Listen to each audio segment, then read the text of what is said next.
सवितुर्वरेण्यं भर्गो देवस्य धीमहि धियो यो नः प्रचोदयात्। हे परमपिता परमात्मा, आप सबके रक्षक हो, सबके पालनहार हो, सबके प्राणदाता हो और सबकी रक्षा करो, ऐसी हम आपसे प्रार्थना करते हैं, कामना करते हैं। जो कार्यक्रम हम शुरू करने जा रहे हैं वो सफलतापूर्ण सफल हो, ऐसी हम आपसे प्रार्थना करते हैं। अब मैं सबसे पहले श्रीमती सविता कपूर जी से अनुरोध करूंगी कि वो ईश्वर स्तुति प्रार्थना उपासना मंत्र का उच्चारण करेंगे। सविता कपूर जी, स्वागत है आपका।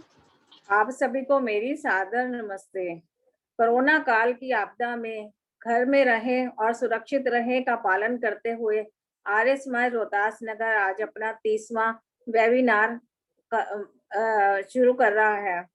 ईश्वर से संपर्क बनाए रखने का सबसे अच्छा उपाय जो है सत्संग से जुड़े रहना है। इसलिए आप अपने ये लिंक अपने सभी बहन भाइयों में सब में सेंड किया करते कि अधिक से लोग जुड़े और जो है ईश्वर से संपर्क बनाए रखें, उनके मन में शांति रहे। एकमात्र चिकित्सा है परमात्मा, संपर्क बनाए रखिए। एकमात्र औषधि है प्रार्थना, करते रहिए। सभी की सुख शांति एवं समृद्धि की कामना के साथ ईश्वर स्तुति प्रार्थना उपासना मंत्र। ओम विश्वानि देव सवितर्दुरितानि परासुव यद्भद्रं तन्नयासुव।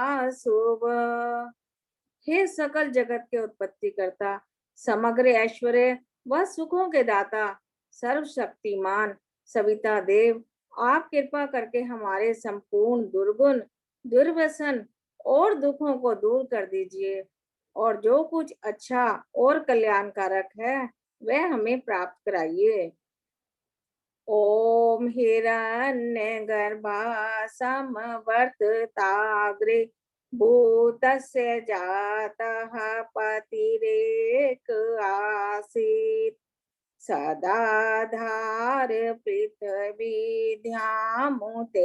मा कस्मै देवाय हविषा विधेम। हे सर्वव्यापक उत्पत्ति करता प्रकाशक प्रभु, आप ही ने प्रकाश करने वाले सूर्य चंद्र आदि को रचा एवं धारण किया है। इस धरती एवं आकाश को आप ही धारण कर रहे हो। आप जगत के उत्पन्न होने से पूर्व भी वर्तमान थे। हमें उसी सुख स्वरूप भगवान की उपासना करनी चाहिए। ओम य आत्मदा बलदा यस्य विश्व उपासते प्रसिशम यस्य देवः यस्य छाया अमृतम यस्य मृत्युः कस्मै देवाय हविषा विधेम।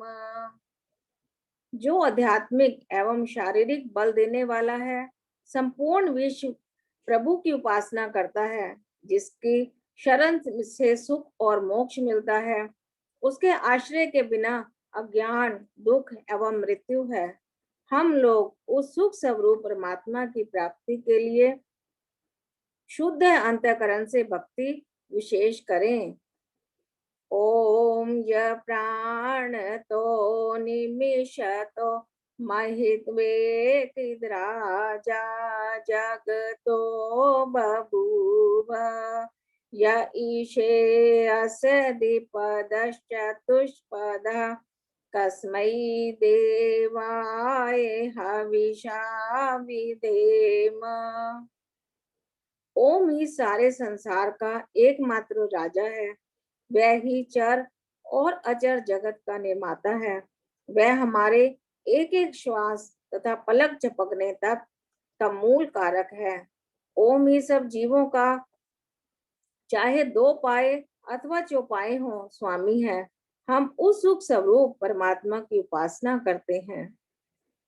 ओम येन दोरुग्रा पृथ्वी चढ़ीड़ा येन श्वासत भीतम येन नाकः यो अंतरिक्षे रजसो विमानः तस्मै देवाय हविषा विधेम। ओम ने उग्र स्वभाव वाले सूर्य और पृथ्वी को धारण किया हुआ है। उस सुख स्वरूप परमात्मा ने दुख रहित मोक्ष को धारण किया है। वह आकाश में लोक लोकांतरों को निर्मित कर भ्रमण कराता है। हम लोग उस सुख स्वरूप पर ब्रह्म की प्राप्ति के लिए सब सामर्थ्य से विशेष भक्ति करें। ओम प्रजापतेन त्वदेतानन्यो विश्वा जातानि परिता बभूव यत्कामास्ते जुहोमस्तनो असु वयं श्याम पतयोरयिना। तो ओम ही संसार का बनाने वाला है, वह ही सबसे महान है। उस जैसा ना तो इस संसार में कोई हुआ है और ना ही कभी होगा। जिस जिस पदार्थ की कामना करने वाले हम आपका आश्रय लें और प्रार्थना करें, वह सब हमारी कामनाएं पूर्ण हो, जिससे हम धन ऐश्वर्यों के स्वामी बने। ओम सनो बंधुर्जनिता सविधाता धामानि वेद भुवनानि विश्वा यत्र देवा अमृतमानशाना स्थित्रिये धामन्धये रयन्त। ओम ही हमारा सच्चा और वास्तविक मित्र है। वह ही सकल जगत का उत्पादक, संपूर्ण लोकमात्र के नाम स्थान जन्मों को जानने वाला है। सब विद्वान लोग समस्त सांसारिक सुख दुख रहित मोक्ष धाम को प्राप्त कर उसमें स्वेच्छा पूर्वक विचरते हैं। ओम अग्ने नय सुपथाराय अस्मान विश्वानि देव वयुनानि विद्वान यूयो दस्म जुहुराण मेनो भूयिष्ठान्ते नम उक्तिम विधेम। हे अग्निदेव, आप स्वयं प्रकाश स्वरूप एवं ज्ञानमय है। आप हमें ऐश्वर्य की प्राप्ति के लिए ज्ञानमय धर्ममय सच्चे रास्ते पर ले चलें, ताकि हमसे कुटिलता युक्त पाप रूप कर्म दूर हो। इस कारण हम लोग आपकी बहुत प्रकार की स्तुति और प्रशंसा सदा किया करें और सर्वदा आनंद में रहें। धन्यवाद। आदर्श। बहुत सुंदर सविता जी, आपने ईश्वर स्तुति प्रार्थना उपासना मंत्र का उच्चारण किया। आपका बहुत बहुत धन्यवाद। अब मैं श्रीमती शशि श्राफ जी से अनुरोध करूंगी कि वो शांति कर्णम के 9वें व 10वें मंत्र का उच्चारण करें। शशि श्राफ जी। हाँ जी, स्वागत है। सबको मेरी सब बहनों को नमस्ते। और ऐसे काल में हम लोग इसको काम को कर रहे हैं, और आदर्श का बहुत बहुत धन्यवाद है जिसने कि सबको लगा रखा है। इस काल को किसी तरह भी पूरा होना चाहिए, खत्म हो, भगवान से यही प्रार्थना है। और मैं अब 9वें और 10वें मंत्र की व्याख्या शांतिकरण की कर रही हूँ।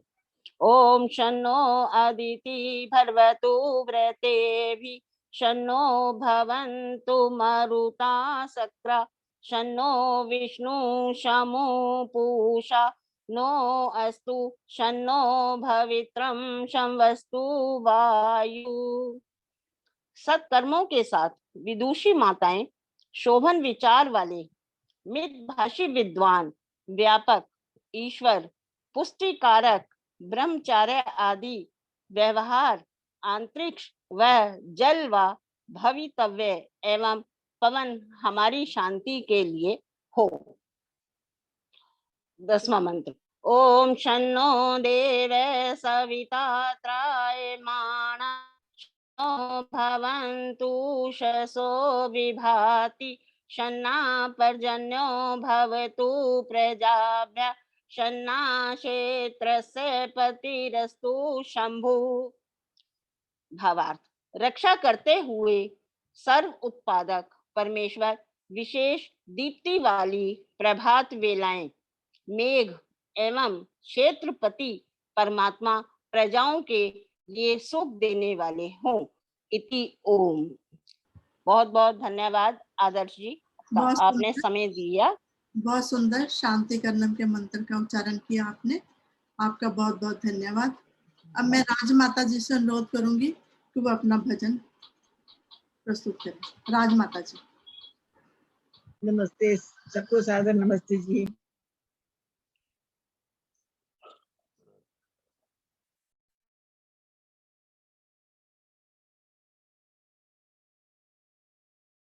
माता जी अपना माइक ऑन कीजिए आप, राजमाता जी।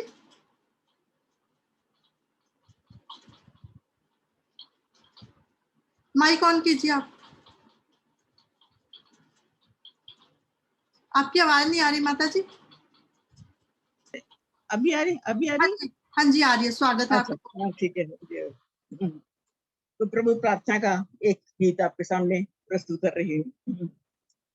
सुन ले पुकार मेरी, दुनिया बनाने वाले, सुन ले पुकार मेरी, दुनिया बनाने वाले, मुझे आके तू बचा ले, बिगड़ी बनाने वाले, सुन ले पुकार मेरी, दुनिया बनाने वाले। बेआसरा हूँ ईश्वर, दे दो मुझे सहारा, बेआसरा हूँ ईश्वर, दे दो मुझे सहारा, तूफान में है कश्ती और दूर है किनारा, मुझे पार तुम लगा दो, साहिल पे लाने वाले, सुन ले पुकार मेरी, दुनिया बनाने वाले।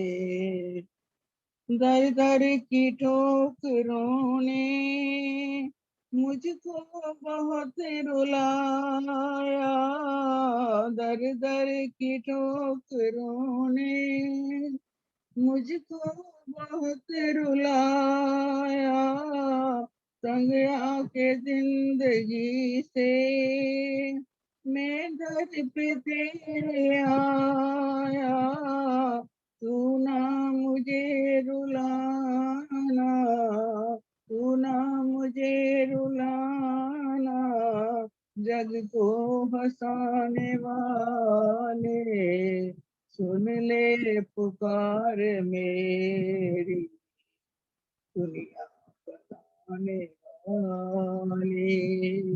तो अंत में कहा है, उठ कर के तेरे दर से जाऊंगा अब कहाँ मैं, उठ कर के तेरे दर से जाऊंगा अब कहाँ मैं, फरियाद इन दुखों की किसको सुनाऊंगा मैं, दामन ये मेरा भर दो, दामन ये मेरा भर दो, रहमत लुटाने वाले, सुन ले पुकार मेरी, दुनिया बनाने वाले, मुझे आके तू बचा ले, बिगड़ी बनाने वाले, सुन ले पुकार मेरी, दुनिया बनाने वाले, सुन ले पुकार मेरी, दुनिया बनाने वाले। धन्यवाद बेटा जी, बहुत बहुत धन्यवाद। बहुत सुंदर भजन आपका माता जी, आपका बहुत बहुत धन्यवाद। अब मैं रेखा गौतम जी हिसार से, उनसे अनुरोध करूंगी कि वो अपना भजन प्रस्तुत करें। उसके बाद सुख वर्षा माता जी तैयार रहेंगी। रेखा गौतम जी, जी नमस्ते जी, सबको सादर नमस्ते। स्वागत है आपका। जी, इस कोरोना पैंडेमिक के बीच एक प्रार्थना गा रही हूँ और फेमस प्रार्थना है, सबको आती होगी। माइक म्यूट रखते हुए सब लोग गुनगुनाएँगे तो अच्छा होगा। शुरू करते हैं। शरण में आए हैं हम तुम्हारी, दया करो हे दयालु भगवान। शरण में आए हैं हम तुम्हारी, दया करो हे दयालु भगवान। संभालो बिगड़ी दशा हमारी, दया करो हे दयालु भगवन। शरण में आए हैं हम तुम्हारी, दया करो हे दयालु भगवन। न हम में बल है न हम में शक्ति, न हम में साधन न हम में भक्ति। न हम में बल है न हम में शक्ति, न हम में साधन न हम में भक्ति। तुम्हारे दर के हैं हम भिखारी, दया करो हे दयालु भगवन। शरण में आए हैं हम तुम्हारी, दया करो हे दयालु भगवन। जो तुम हो स्वामी तो हम है सेवक, जो तुम हो पालक तो हम है बालक। जो तुम हो स्वामी तो हम है सेवक, जो तुम हो पालक तो हम है बालक। जो तुम हो ठाकुर तो हम पुजारी, दया करो हे दयालु भगवन। शरण में आए हैं हम तुम्हारी, दया करो हे दयालु भगवन। सुना है हमने कि हम तुम्हारे, तुम ही हो सच्चे पिता हमारे। सुना है हमने कि हम तुम्हारे, तुम ही हो सच्चे पिता हमारे। तो सुध हमारी है क्यों बिसारी, दया करो हे दयालु भगवन। शरण में आए हैं हम तुम्हारी, दया करो हे दयालु भगवन। बुरे जो हम हैं तो हैं तुम्हारे, भले जो हम हैं तो है तुम्हारे। बुरे जो हम हैं तो हैं तुम्हारे, भले जो हम हैं तो है तुम्हारे। तुम्हारे होकर के भी दुखारी, दया करो हे दयालु भगवन। शरण में आए हम तुम्हारी, दया करो हे दयालु भगवन। प्रदान कर दो महान शक्ति, भरो हमारे में ज्ञान भक्ति। प्रदान कर दो महान शक्ति, भरो हमारे में ज्ञान भक्ति। तभी कहाओगे तापहारी, दया करो हे दयालु भगवन।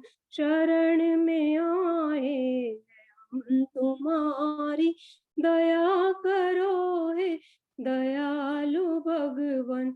संभालो बिगड़ी दशा हमारी, दया करो हे दयालु भगवन। शरण में आए है हम तुम्हारी, दया करो हे दयालु भगवान, शरण में आए हम तुम्हारी, दया करो हे दयालु भगवान। जी धन्यवाद, सबका धन्यवाद। बहुत सुंदर प्रार्थना आपकी रेखा जी, आपका बहुत बहुत धन्यवाद। अब धन्यवाद आप। तैयार रहेंगे, भजन अपना प्रस्तुत करेंगी। उसके बाद सविता सचदेवा जी तैयार रहेंगी। सुख वर्षा माता जी।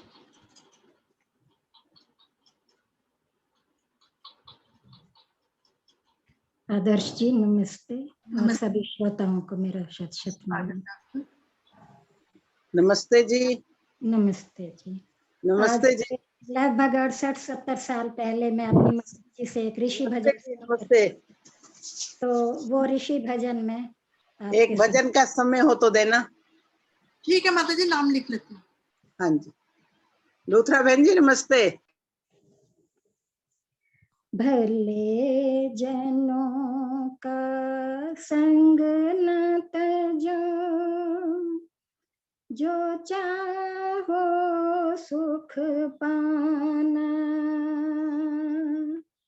बड़े भाग्य से नर तन पाया, भूली से मत जाना।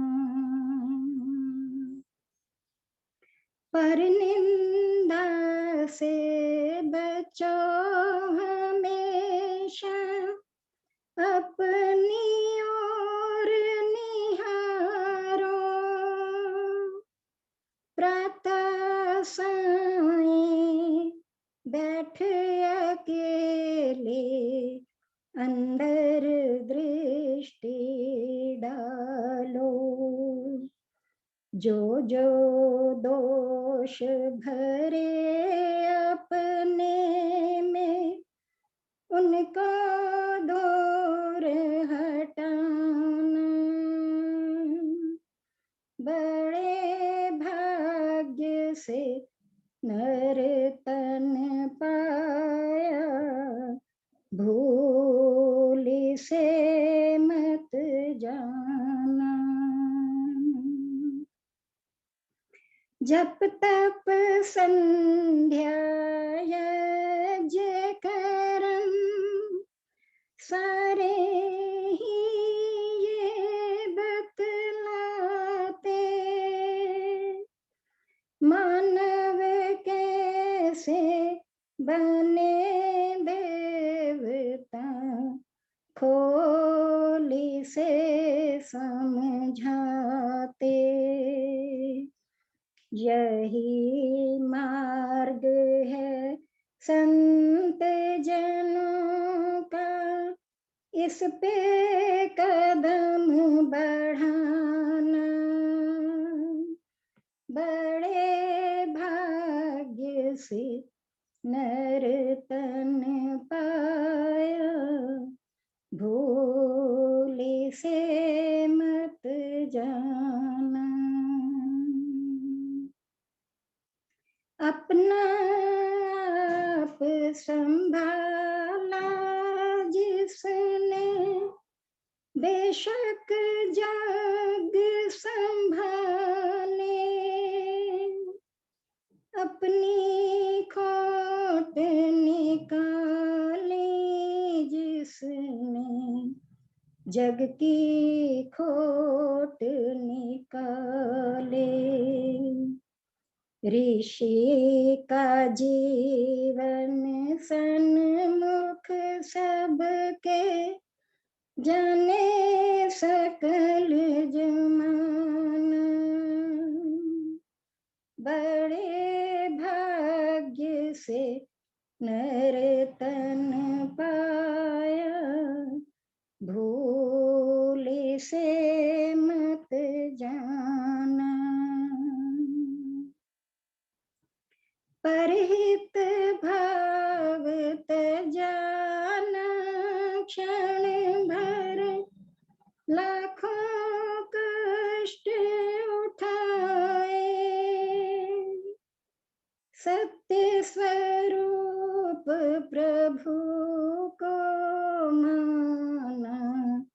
सच्चे भक्त कहाए।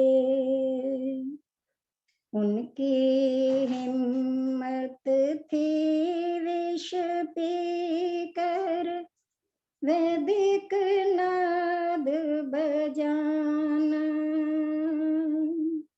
बड़े भाग्य से नर तन पाया, भूल से मत जाना। परित क्या प्रताप था ब्रह्मचर्य का, योगी ने बतलाया। 17 बार पिया विष लेकिन फिर भी ना घबराया। आया काल बुलावा फिर भी हंसते हंसते जाना। बड़े भाग्य से नर तन पाया, भूल से मत जाना। आर्यावर्त ही तपोभूमि थी, इसको सबने माना। रहने को आदर्श जनों का यही था एक ठिकाना। देश बांकुरे बच्चों को भी विजय मौत पर पाना। बड़े भाग्य से नर तन पाया, भूल से मत जाना। भले जनों का संग न तजो, जो चाहो सुख पाना। बड़े भाग्य से नर तन पाया, भूल से मत जाना। भूल से मत जाना। बहुत सुंदर। इसे मत जाना। बहुत बहुत धन्यवाद जी समय देने के लिए। बहुत सुंदर भजन, बहुत ही सुंदर भजन सुनाया। बहुत सुंदर, आपका बहुत बहुत धन्यवाद। अब सविता सचदेवा जी, उसके बाद श्रुति सेतिया जी तैयार रहेंगी। सुदेश जी भी हमारे साथ ज्वाइन करिए, उनका भी बहुत बहुत स्वागत है। डॉक्टर साहब भी हमारे साथ ज्वाइन कर चुके हैं, उनका भी स्वागत है। नमस्कार जी। नमस्कार। अब श्रुति सेतिया, मैं ऋषि दयानंद जी का भजन सुनाऊंगी। हाँ जी, स्वागत है आपका। हाँ जी। या सूरज बन कर दूर किया पापों का घोर अंधेरा, वह देव दयानंद मेरा, वह ऋषि दयानंद मेरा। मथुरा नगरी से निकल पड़ा गुरु बिरजानंद का चेहरा, वह देव दयानंद मेरा, वह ऋषि दयानंद मेरा। गुरुवर को जो वचन दिया प्राणों के साथ निभाया, गुरुवर को जो वचन दिया प्राणों के साथ निभाया। पर उपकार में ही जिसने अपना जीवन लगाया, पर उपकार में ही जिसने अपना सर्वस्व लगाया। तज भूख प्यास सर्दी गर्मी देखा नहीं सांझ सवेरा, वह देव दयानंद मेरा, वह ऋषि दयानंद मेरा।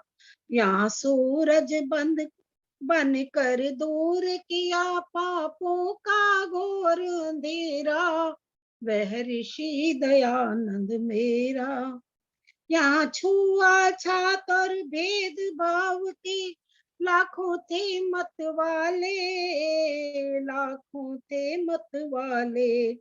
इस भोली भाली जनता को डसते थे विषधर काले, डसते थे विषधर काले। यहाँ वेद के बीन बजा कर सबको कर गया मस्त सपेरा, वो देव दयानंद मेरा, वो ऋषि दयानंद मेरा। यहाँ सूरज बनकर दूर किया पापों का घोर अंधेरा, वह देव दयानंद मेरा, वह ऋषि दयानंद मेरा। लाखों करोड़ों दुखी जनों का दर्द था जिसके दिल में, दर्द सदिद के दिल में। ईंट खाई और जहर पिया, हंसता ही रहा मुश्किल में, हंसता ही रहा मुश्किल में। सत्य धर्म से जिसका बदौलत डाला यहाँ पे डेरा, वह देव दयानंद मेरा, वह ऋषि दयानंद मेरा। यहाँ सूरज बनकर दूर किया पापों का घोर अंधेरा, वह देव दयानंद मेरा, वह ऋषि दयानंद मेरा। ओम शांति। बहुत सुंदर भजन सविता जी आपका ऋषि ने रखा, बहुत बहुत धन्यवाद आपका। अब श्रुति आपको बहुत बहुत धन्यवाद समय देने के लिए, बहुत बहुत धन्यवाद। श्रुति सेतिया जी, उसके बाद सुदेश आर्या जी तैयार रहेंगे। आप सभी को सादर नमस्ते। नमस्ते जी, स्वागत है आपका। आज के इस बुरे दौर में सबके अंदर मानवता खत्म हो चुकी है। कुछ लोग ऐसे हैं जो सिर्फ पैसे के पीछे ही भागते हैं और पैसे को ही सब कुछ मानते हैं। मैं कहूंगी कि लोगों के अंदर इम्यूनिटी नहीं, ह्यूमैनिटी खत्म हो चुकी है। तो आइए छोटा सा भजन सुनते हैं। आप पैसों से सब कुछ नहीं खरीद सकते। देखिए इस भजन के माध्यम से बताया गया है, मंदिर मिल जा भगत मिले भगवान मिले ना पैसे से, जीवन मरण मिले ना जीवन दान मिले ना पैसे से। मंदिर मिल जा भगत मिले भगवान मिले ना पैसे से, जीवन मरण मिले ना जीवन दान मिले ना पैसे से। शिष्टाचार संस्कार सहित परिवार मिले ना पैसे से, आव भगत का अच्छा रिश्तेदार मिले ना पैसे से। शहादत और सत्कार मिले पर प्यार मिले ना पैसे से, मिले स्वार्थी घर घर सच्चा यार मिले ना पैसे से, मिले स्वार्थी घर घर सच्चा यार मिले ना पैसे से। मान मिले सम्मान मिले, मान मिले सम्मान मिले खानदान मिले ना पैसे से, जीवन मरण मिले ना जीवन दान मिले ना पैसे से। मंदिर मिल जा भगत मिले भगवान मिले ना पैसे से, जीवन मरण मिले ना जीवन दान मिले ना पैसे से। दवा मिलेगी पैसे से, आराम मिले ना पैसे से, सुगढ़ सुहानी पतिव्रता सी नार मिले ना पैसे से। लड़के लड़की मिल जाए बहुत पर राम मिले ना पैसे से, बच्चों को आदर्श पिता और मात मिले ना पैसे से, बच्चों को आदर्श पिता और मात मिले ना पैसे से। गुरु भले मिल जा पैसे से, ज्ञान मिले ना पैसे से, जीवन मरण मिले ना जीवन दान मिले ना पैसे से, मंदिर मिल जा भगत मिले भगवान मिले ना पैसे से, जीवन मरण मिले ना जीवन दान मिले ना पैसे से, कुल मर्यादा खानदान की लाज मिले ना पैसे से, बिना तपस्या सच्चाई का ताज मिले ना पैसे से, बिना तपस्या सच्चाई का ताज मिले ना पैसे से, कुर्बानी रंग लाती है पर राज मिले ना पैसे से, गीत मिले संगीत मिले आवाज मिले ना पैसे से, गीत मिले संगीत मिले आवाज मिले ना पैसे से, धर्मशील और सत्यवादी, धर्मशील और सत्यवादी इंसान मिले ना पैसे से, जीवन मरण मिले ना जीवन दान मिले ना पैसे से, मंदिर मिल जा भगत मिले भगवान मिले ना पैसे से, जीवन मरण मिले ना जीवन दान मिले ना पैसे से, जीवन मरण मिले ना जीवन दान मिले ना पैसे से। बहुत बहुत धन्यवाद समय देने बहुत के लिए। सुंदर भजन श्रुति जी, आपका बहुत अच्छा संदेश। पैसा बहुत कुछ है लेकिन सब कुछ पैसा ही नहीं है। आपका बहुत अच्छा संदेश भजन के माध्यम से, बहुत बहुत धन्यवाद। अब सुदेश आर्य जी अपना भजन रखेंगे, उसके बाद ज्योति मुंजाल जी। मेरा भजन मैंने तो ना आज नहीं सुनाइए ना, स्वागत है आपका बहुत बहुत। एक्चुअली मुझे धन्यवाद, मैंने मैसेज दे दिया था आपको लेकिन आपने देखा नहीं होगा। मैंने कहा मैं थोड़ी देर के लिए हूँ आपके बीच में।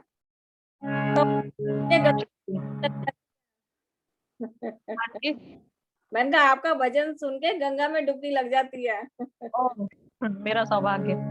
चलिए बिना किसी भूमिका के, क्योंकि मेरे पास घड़ी में देख के 6 मिनट है और मैं 4 मिनट में भजन करके फिर मैं अपनी क्लास में लौटूंगी वापस। धन्यवाद सभी का। कवि ने बड़े सुंदर शब्द लिखे हैं, दुख में सुमिरन सब करें सुख में करे ना कोई, जो सुख में सुमिरन करे तो दुख काहे होए।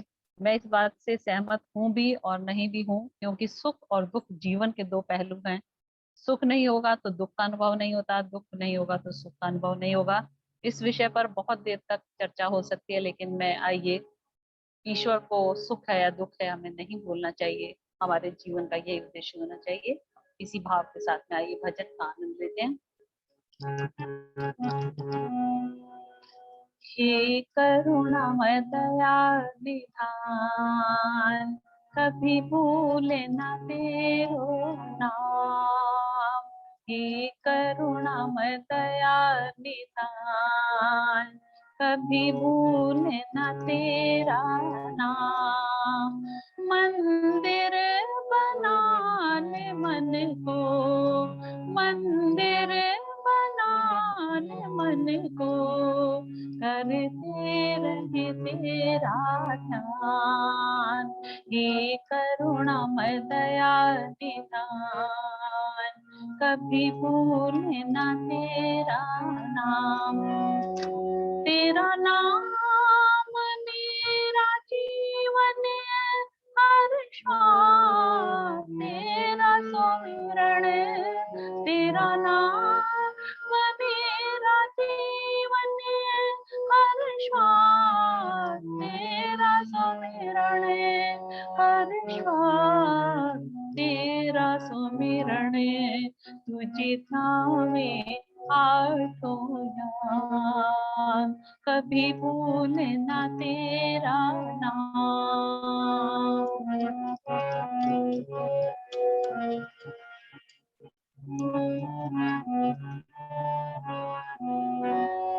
सुख में तुझे ना भूले, दुख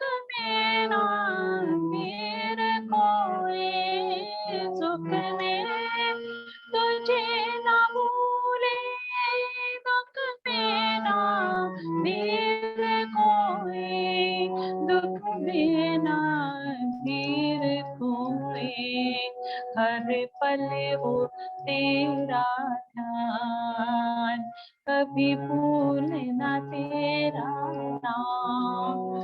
मन में तुझे निहारे, शुद्ध हृदय से पुकारे।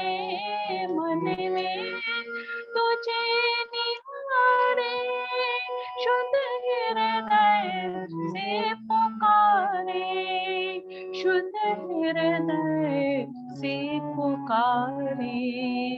रचना को करे प्रणाम, कभी भूले ना तेरा नाम, कभी भूले ना तेरा नाम, कभी भूले ना तेरा नाम। धन्यवाद जी। बहुत सुंदर सुदेश जी, आप कम समय के लिए भी हमारे साथ जुड़ती हैं, अपना हमें भजन सुनाती हैं, आनंदित कर देती हैं। आपका बहुत धन्यवाद। मैसेज आता है तो मैं रुक नहीं पाती, मैंने कहा कुछ भी है, मैं मैसेज आया तो मैं उसका जवाब आप अवश्य देती भी आर्य समाज के प्रचार में लगी रहे। आपका बहुत बहुत धन्यवाद। अब ज्योति मुंजाल जी अपना भजन प्रस्तुत करेंगे, उसके बाद उर्मिला आर्य जी। ज्योति मुंजाल जी।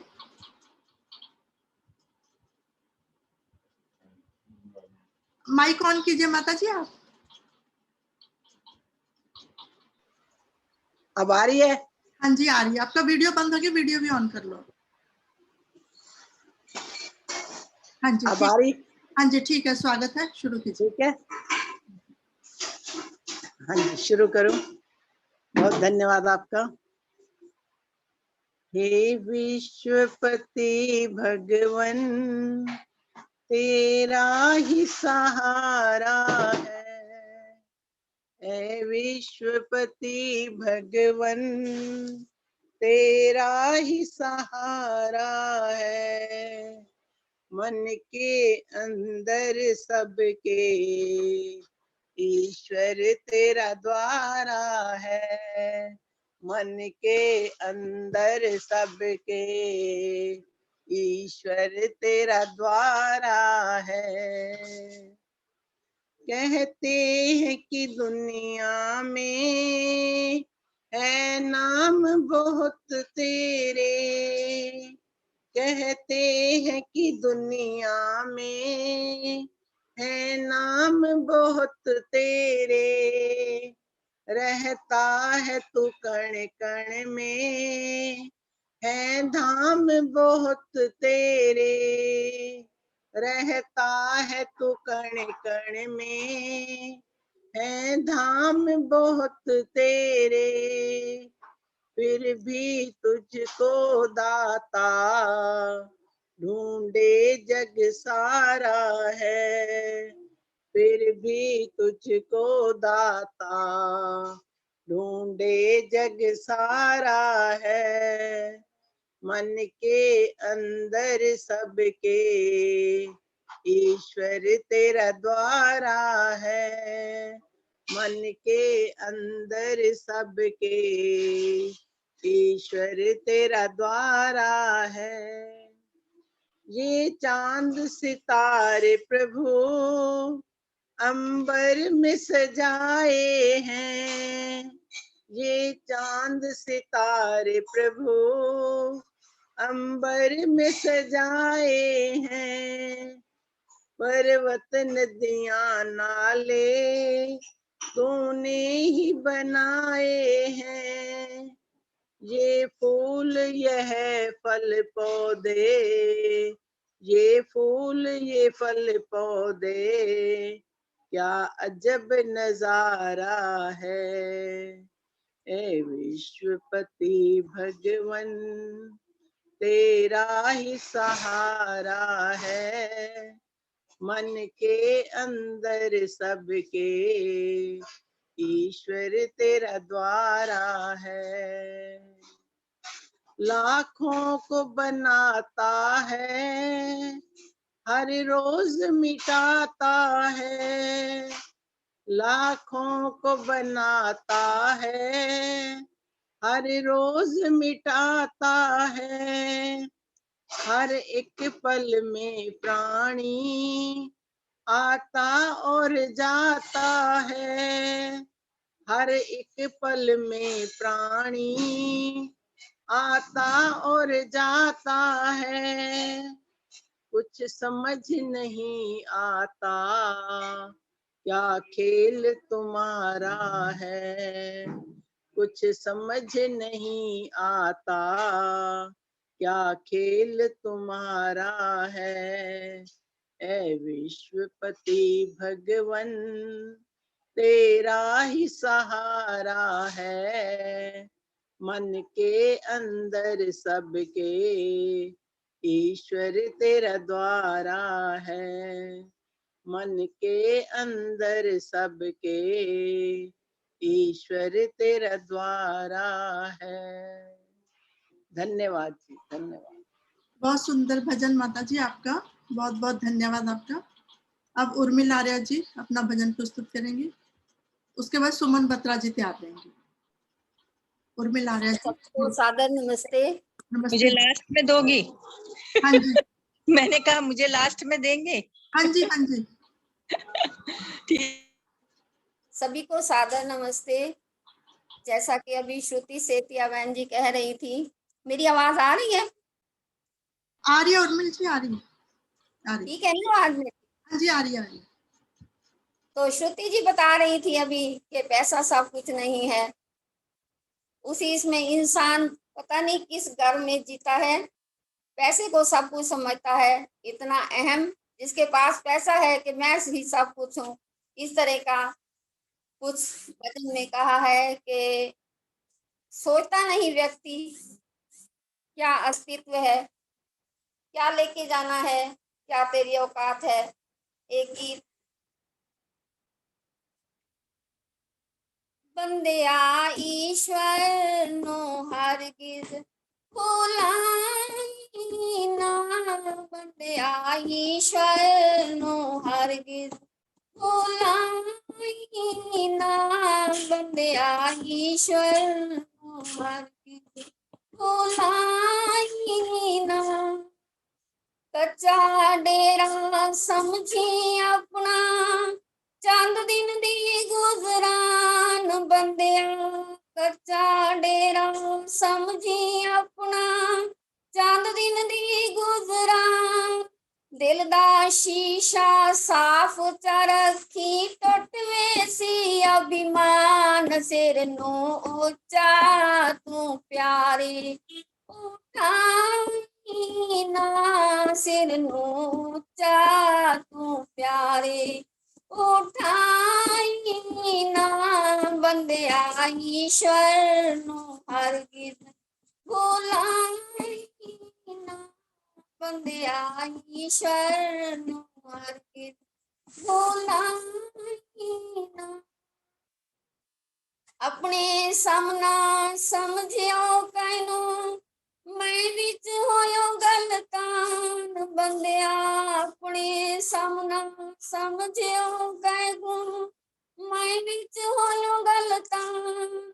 मौत दा चाबुक जादिया लगसी, टुट वेसी अभिमान, कहंदे दिल नू तू प्यारे तू खाई ना, कहंदे दिल नू प्यारे तू खाई ना, बंदिया ईश्वर नू हरगिज भुलाई ना, बंदिया ईश्वर नू हरगिज भुलाई ना।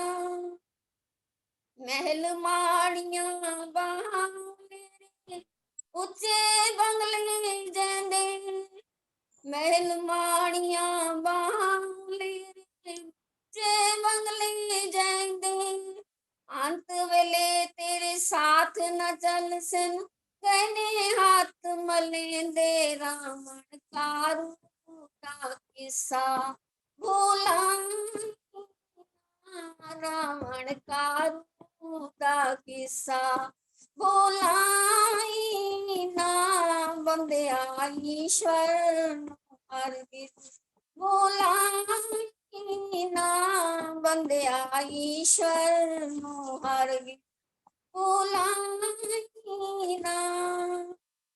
ऐ मूर्ख कुछ समझ तू दिल विच मतलब दे सब यार। ऐ मूर्ख कुछ समझ तू दिल विच मतलब दे सब यार। अंत वेले तेरे साथ न चल सन सब कर दे इनकार। वे जग झूठा ये दिल फसाई ना। ये जग झूठा ये दिल फसाई ना। बंदिया ईश्वर हरगिज भुलाई ना। बंदिया ईश्वर हरगिज भुलाई ना। बंदिया ईश्वर हरगिज भुलाई ना। धन्यवाद समय देने के लिए। बहुत सुंदर भजन आपका, आपने बहुत अच्छा गाया, बहुत बहुत धन्यवाद आपका। अब मैं सुमन बत्रा जी से अनुरोध करूंगी कि वो अपना भजन प्रस्तुत करें। सभी को सादर नमस्ते। एक भजन प्रभु भक्ति का बोल रही हूँ। अच्छा ही सभी कुछ होता है, इंसाफ जो कर भगवान करे। अच्छा ही सभी कुछ होता है, इंसाफ जो कर भगवान करे। फिर उसका कहा कब टलता है, चाहे लाख यतन इंसान करे। अच्छा ही सभी कुछ होता है।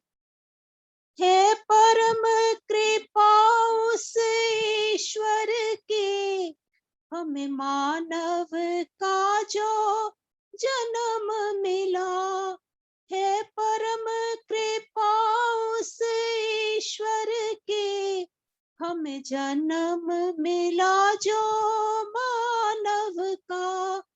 कोई और भी है इस दुनिया में, कोई और भी है इस दुनिया में, जो इतना बड़ा एहसान करे। अच्छा ही सभी कुछ होता है। खुशियों से वक्त गुजरता है, या सर पे मुसीबत की घड़ियां। खुशियों से वक्त गुजरता है, या सर पे मुसीबत की घड़ियां। ये फल है किए हुए कर्मों का, ये फल है किए हुए कर्मों का। फिर क्यों शिकवा नादान करे। अच्छा ही सभी कुछ होता है। सच है ये बुजुर्गों की बातें, जो करता है वही भरता है। पर उसका भला यहाँ क्या होगा, पर उसका भला यहाँ क्या होगा। जो औरों का नुकसान करे। अच्छा ही सभी कुछ होता है। दो फूल चढ़ाकर मंदिर में, सुख चैन खजाना मांग लिया। दो फूल चढ़ाकर मंदिर में, सुख चैन खजाना मांग लिया। उससे पथिक वह बेहतर है, जो एक न कौड़ी दान करे। उससे पथिक वह बेहतर है, जो एक न कोड़ी दान करे, अच्छा ही सभी कुछ होता है। इंसाफ जो कर भगवान करे, फिर उसका कहा कब टलता है। चाहे लाख यतन इंसान करे, अच्छा ही सभी कुछ होता है। धन्यवाद जी समय देने के लिए। बहुत सुंदर भजन। हम कहते हैं कि भगवान ने ये किया वो किया, भगवान कभी भी गलत नहीं करता। वो तो जब भी जो भी करता है अच्छा ही करता है। ये कोरोना भी हमारे ही कर्मों का फल है। ये जो हमें अच्छा लगता है उसमें हमें सुख मिलता है, जो हमें हाँ, अच्छा नहीं लगता बिल्कुल। उसको हम दुख समझते हैं। यही दुख सुख है परमात्मा के लिए, कुछ भी दुख सुख नहीं है। आज के मुख्य वक्ता डॉक्टर मोहित बंसल जी हमारे मध्य में आ चुके हैं। मैं उनका स्वागत करती हूँ और जिन बहनों ने भजन गाए हैं उन सभी का बहुत बहुत धन्यवाद। अब मैं विजय रानी जी से अनुरोध करूंगी कि वो आए और डॉक्टर साहब का स्वागत करें। विजय दीदी शर्मा जी। कविता कहना चाहती हूँ। सभी बहनों को और भाइयों को मेरी सादर नमस्ते। इस कोरोना काल में आज के 30वें वैदिक वंदन ऑनलाइन सत्संग में आप सभी का स्वागत है। आप सभी के सम्मुख बहन सविता जी, शशि जी ईश्वर स्तुति प्रार्थना उपासना के मंत्रों एवं शांतिकरणम के मंत्रों का उच्चारण व व्याख्या की तथा बहनों ने अपने सुरीले कंठ के मधुर भजनों के साथ श्रवण किया। इसके लिए मैं सभी का धन्यवाद अर्पित करते हुए हृदय की गहराइयों से आभार व्यक्त करती हूँ तथा साथ ही मैं आमंत्रित करती हूँ आज के ओजस्वी वक्ता श्रीमान मोहित बंसल जी, जो कि एक कुशल दंत चिकित्सक हैं। मैं उनसे अनुरोध करूंगी कि वे आए और अपनी ओजस्वी वाणी से हम सभी का मार्गदर्शन करें। मोहित बंसल जी।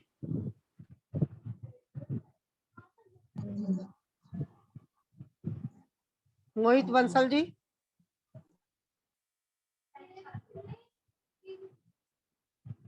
मोहित बंसल जी हैं। नमस्कार आप सभी को। हाँ जी, स्वागत है डॉक्टर साहब आपका। नमस्ते जी, स्वागत। नमस्कार। मुझे आप सब लोगों से जुड़ के बहुत अच्छा लग रहा है और आपका ये प्रोग्राम देख के एक बहुत पॉजिटिविटी लग रही है। इतना नेगेटिव माहौल जो बना हुआ है आजकल, और आप लोगों ने जो भी अपना मन की बात रखनी थी उससे एक बहुत खुशनुमा माहौल बना और हिम्मत बनती है सबको लोगों को। तो मैं डेंटिस्ट हूँ और मैंने मौलाना मेडिकल कॉलेज दिल्ली से 2001 में डिग्री ली थी। मैं पटपड़गंज में और जगतपुरी में प्रैक्टिस करता हूँ। अगर आप लोगों का दांतों के बारे में कोई सवाल हो, कुछ आपको समझना हो, क्योंकि इस समय आप लोग डॉक्टरों के पास नहीं जा पा रहे हैं, तो अगर मैं आपकी ऑनलाइन कोई मदद कर सकता हूँ, किसी को कोई समस्या हो, तो मैं उसका जवाब देने के लिए रेडी हूँ। आप कुछ भी पूछ सकते हैं मेरे से। हेलो सर, मैं दीपा बोल रही हूँ। एक्चुअली जब बच्चा 2 टाइम भी ब्रश करता है उसके बावजूद भी बड़ी जल्दी येलोइश हो जाते हैं। बच्चे की उम्र कितनी है? 15 इयर्स। वो मुंह खोल के सोता है? नहीं। मुंह बंद रहता है उसका रात को सोते समय? होठ हाँ मिलते हैं जी। उसके? हाँ जी।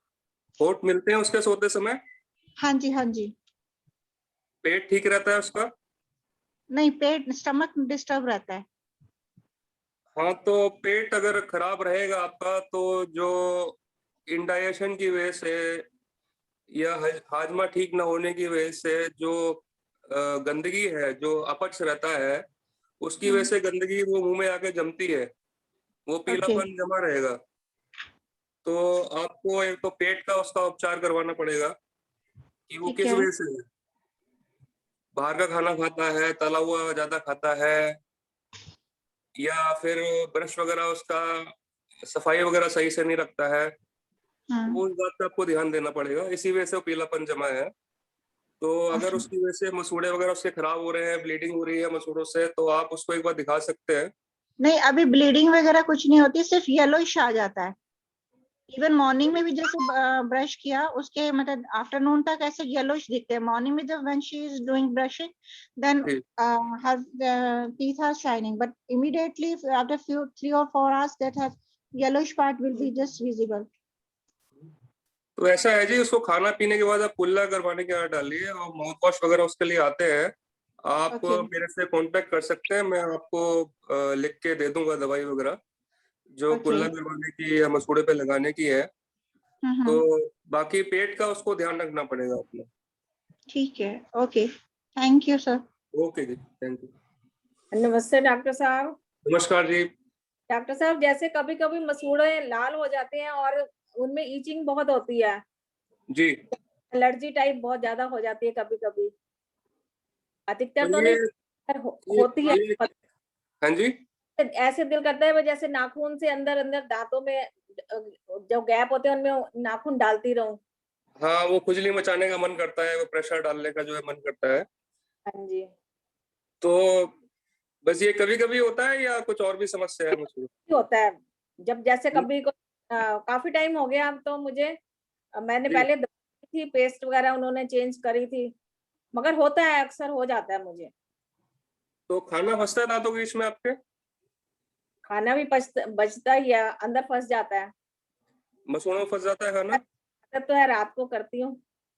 तो मसूड़ों में सूजन वगैरह भी आती है?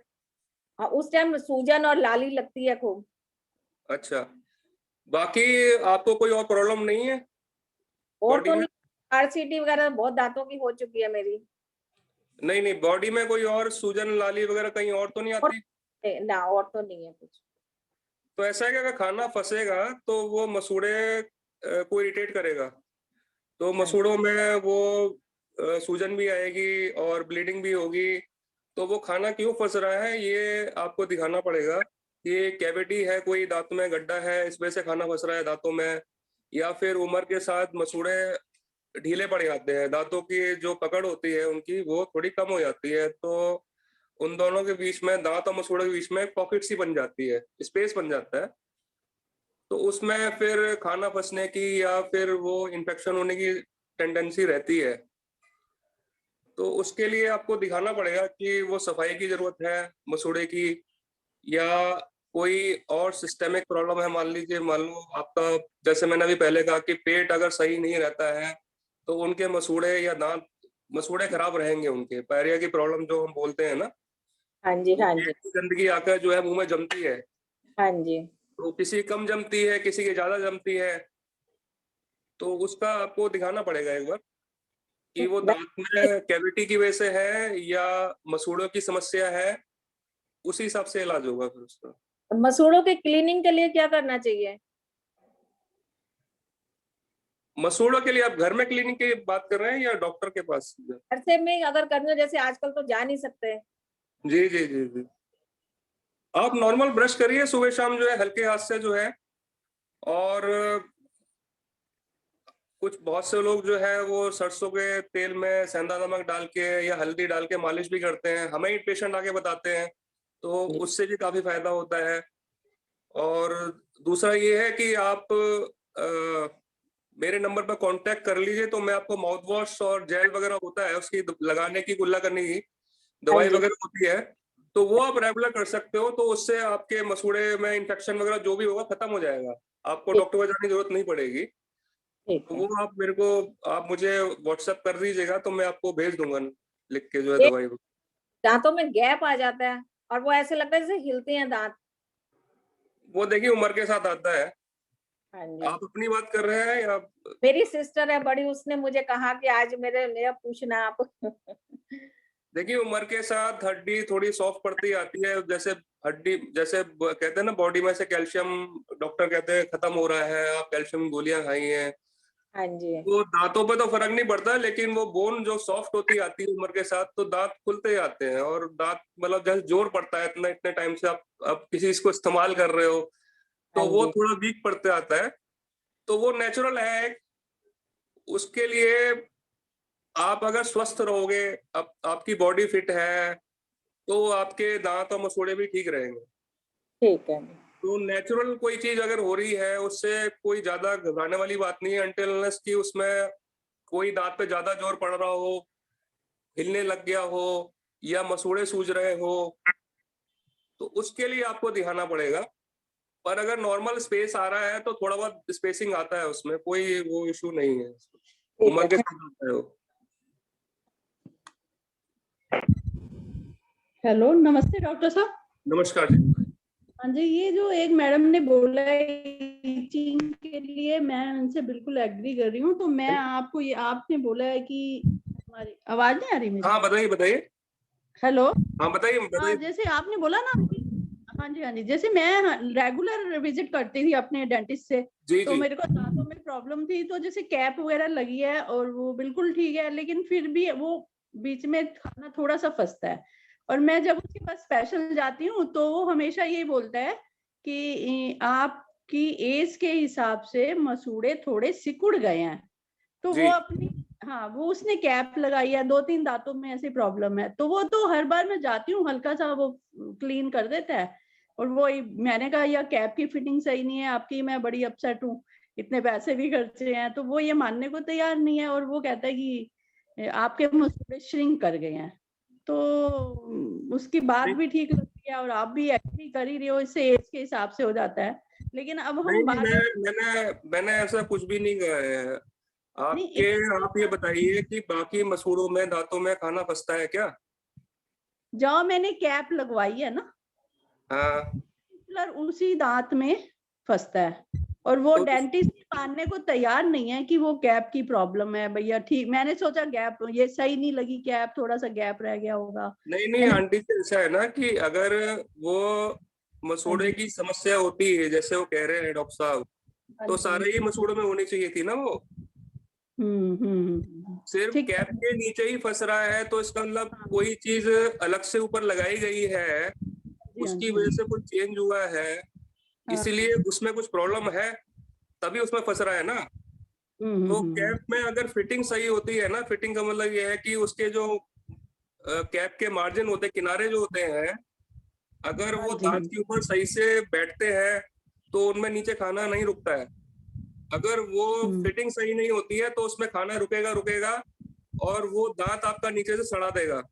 आपने आरसीटी करवा रखी है, दांत आपका डेड है, आपको दर्द का पता नहीं लगेगा, लेकिन कैप के नीचे दांत गलता जाएगा और एक दिन वो कैप के साथ दांत आपका टूट जाएगा।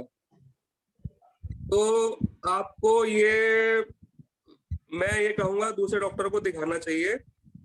अगर वो डॉक्टर आपकी बात नहीं मान रहा है तो वो कैप की समस्या है, कैप के नीचे खाना नहीं फंसना चाहिए। अगर कैप सही से लगी होगी तो खाना नहीं फंसेगा कभी भी, भले मसूड़े सिकुड़ जाए, उससे मतलब नहीं है। अगर कैप के नीचे खाना फंस रहा है तो कैप की फिटिंग सही नहीं है, आपको दिखाना चाहिए उसको, नहीं तो दांत टूट जाएगा। से काफी बोला भी है ये बात, लेकिन वो हर बार मानने को तैयार नहीं वो था। नहीं मानेंगे, वो नहीं मानेंगे, आपको दूसरे डॉक्टर को दिखाना पड़ेगा। ठीक है, थैंक यू जी। ओके। नमस्कार डॉक्टर साहब। नमस्कार जी। नमस्ते जी। ना बार बार निकल जाती है, 3 बार मैं करा चुकी हूँ, एक दांत की फिलिंग वो बार बार निकल जाती है, उसके लिए क्या करना चाहिए? कौन सा दांत है आपका? ये इधर वाला है। हाँ जी, आगे ये है। आपके दांत में प्रॉब्लम क्या थी जो आप फिलिंग करवाने गई थी? वो हल्का सा एक छेद था, तो मैंने कहा दिखाना चाहिए डॉक्टर को कि भाई क्या प्रॉब्लम, मतलब कि छेद सा क्यों हो रहा है। तो वो उन्होंने एक बार फिलिंग करी, 2 बार करी, 3 बार करी, वो 2-2 महीने 1.5 महीने तक चलती है, बस वो निकल जाती है बार बार। अब काफी टाइम से मैं गई नहीं है, वो दांत में होल जो है ना वो काफी बड़ा हो गया है, कैप बहुत आ गया है उसमें। तो आपको कोई और सिम्टम है, कोई और दिक्कत है उसमें? दिक्कत नहीं है, अब उसके एजेस नहीं है बिल्कुल ना, खत्म हो गए। ठंडा गर्म लग रहा हो, दर्द हो रहा हो, कोई खाना दिक्कत फंसता हो? नहीं, कोई दिक्कत नहीं। ऐसा है जी, उसमें अगर फिलिंग बार बार नहीं निकलनी चाहिए। मतलब मैं ये पर्सनली मान के चलता हूँ, कोई फीलिंग करें तो कम से कम 4-5 साल तो चलनी चाहिए कम से कम एटलीस्ट जो है। तो अगर आपकी फीलिंग बार बार निकल रही है तो वो सही से नहीं हुई है, आपको किसी और को दिखा के वो सही से करवानी चाहिए फीलिंग, नहीं तो गड्ढा बढ़ता जाएगा और वो आपको आगे दिक्कत करेगा। मैंने 2 डॉक्टर चेंज किए, अलग अलग फीलिंग कराई है अलग अलग जगह से, लेकिन वो यही कहते हैं कि एज नहीं है उनका, इस कारण ना दांत की फीलिंग बाहर निकल आती है, बार बार किनारा टूट चुका है। देखिए ऐसा है कि अगर फीलिंग करवाने के बाद जो है आपको दिक्कत होती है खाने में? नहीं। फीलिंग निकल जाती तो आपको दिक्कत होती है? नहीं। फीलिंग निकल गई तो आपको दिक्कत नहीं है कोई? नहीं, कोई दिक्कत नहीं है। फीलिंग निकलने के बाद भी कोई दिक्कत नहीं है आपको? कोई प्रॉब्लम नहीं, कभी भी। गड्ढा महसूस होता है उसमें? नहीं, हाँ जी हो तो है, अंदर पूरी जीभ चली जाती है अंदर। हाँ जी, जीभ से करती हूँ ना, जीभ टच करती हूँ तो पूरी जीभ चली जाती है अंदर तक दांत में। ऐसा है फीलिंग टिकनी चाहिए। अगर दांत की एज भी नहीं है तब भी फीलिंग टिके, वो रिटेन रहे, उसके लिए उस हिसाब से दांत को शेप देनी पड़ती है कि फीलिंग उसमें जमी रहे। ठीक है, तो ये कहना गलत है कि जी फीलिंग 2 महीने में निकल गई है क्योंकि आपके दांत में दिक्कत है, क्योंकि दांत की दिक्कत सही करने के लिए तो मैं बैठा ही हूं ना भाई। डेंटिस्ट किस लिए है भाई? दांत में एज नहीं है, किनारी नहीं है, उसको सही करने के लिए मैं बैठा हूँ। तो अगर 2-3 महीने में मेरा पेशेंट बार बार परेशान हो रहा है, फीलिंग निकल जाती है, तो वो सही बात नहीं है। वो फीलिंग, उसका दूसरा तरीका ढूंढा जाएगा कि फीलिंग वो टिके, और अगर फीलिंग नहीं टिक रही है तो उसके लिए उसमें प्रोविजन करे जाते हैं कि वो फीलिंग जो है टिकी रहे, उसमें पेशेंट बार बार परेशान ना हो। अब वो क्यों निकल जाती है बार बार, ऐसी क्या कुछ कई जगह ऐसी होती है कि वो फीलिंग नहीं टिकती है, उस पर ज्यादा जोर पड़ता है दांत का, या जो फीलिंग करने के लिए हमें एरिया मिलता है दांत के अंदर वो बहुत छोटा एज होती है, किनारी होती है, तो कई बार उस पर ज्यादा जोर पड़ता है, फीलिंग निकल जाती है। तो वो देखना पड़ता है, उसके लिए फिर अलग तरीका कराया जाता है कि फीलिंग से बात नहीं बननी है तो कुछ और करके जो है वो प्रॉब्लम सॉल्व। हाँ जी, क्या होना चाहिए इसके लिए? फिर आपको दिखाना पड़ेगा मैडम, जो इसमें फीलिंग क्यों निकलती, पहले तो हमें ये समझना पड़ेगा ना कि ऐसी क्या समस्या है कि फीलिंग वो बार बार हर 2 महीने में निकल जाती है। फीलिंग ऐसे नहीं निकलनी चाहिए। भले दांत आपका जैसा भी हो, फीलिंग अगर मैं करके दे रहा हूँ और 2 महीने बाद पेशेंट मेरा वापस आ रहा है हर 2 महीने बाद, तो इसका मतलब कहीं ना कहीं कुछ काम में कमी है, या कोई चीज मैं पकड़ नहीं पा रहा हूँ, उसका सोल्यूशन मैं सही कर नहीं पा रहा हूँ। तो बार बार 2 महीने बाद आपको परेशान होने की जरूरत नहीं है, मेरा मतलब ये है। वो तो चीज देखनी पड़ेगी कि एक्चुअल में प्रॉब्लम क्या है। जी, कुछ भी नहीं लगता, बिल्कुल ठीक है, फीलिंग होने के साथ भी और फीलिंग होने निकलने के बाद भी। देखिए ऐसा है कि अब मैं ये तो नहीं बोल सकता कि आप आराम से बैठ जाइए क्योंकि आपको कोई दिक्कत नहीं है। दांत पूरा खत्म हो जाता है, मरीज को पता नहीं लगता, दर्द नहीं होता, बिल्कुल दांत टूट जाता है, एक दिन दांत टूट के हाथ में आ जाता है।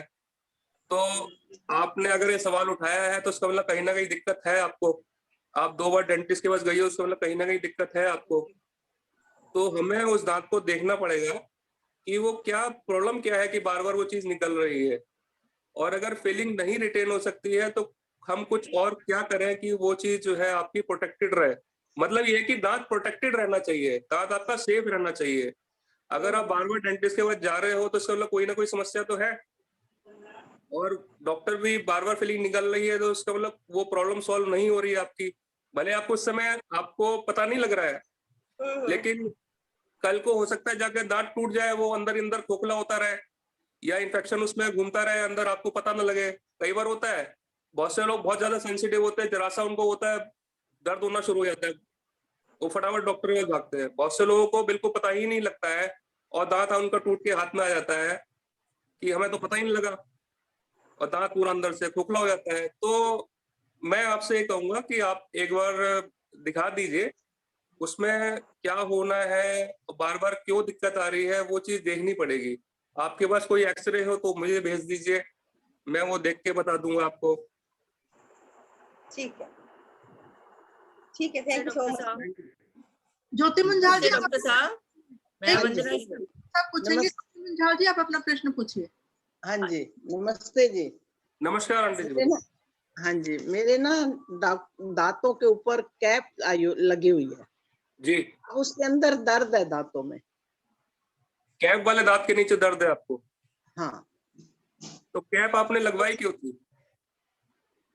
दांतों में दर्द था और हाँ। वो निकल चुके थे दांत कुछ, तो जो हाँ जी। 1 2 3 खड़े हुए थे उनको RCT करके फिर ऊपर कैप लगवाई। अच्छा, आपने मतलब दांत लगवाए, ब्रिज लगवाया आपने दांतों का? हाँ, ब्रिज नहीं है, ऐसे ही फिक्स है, ऊपर भी नीचे भी। अच्छा, आपके दांत नहीं थे तो हाँ, जो थे। दांत बचे हुए थे उनपे कैप हाँ, लगवा, थोड़े। उनके सपोर्ट से आपने ब्रिज लगवा लिया। हाँ जी, हाँ जी। अब अब उन वो दांतों अंदर में, दर्द है। हाँ जी, अब अब वो उनमें दर्द है। दांतों के अंदर दर्द है। जिसपे कैप लगवाई है, RCT हाँ। करवाई है, उसमें दर्द है आपको? हाँ हाँ हाँ। कितने टाइम से दर्द है आपको?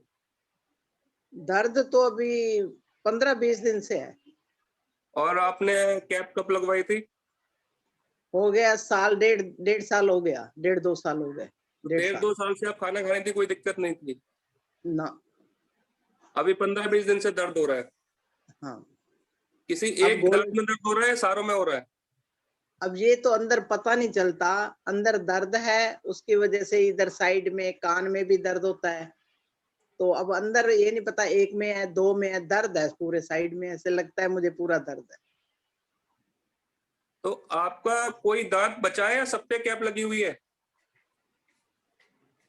जो खड़े थे उनके ऊपर कैप ही लगी हुई है, बचे हुए भी हैं, असली भी है, 1 2 4 आगे भी हैं और आगे है 2-4 बचे हुए थे।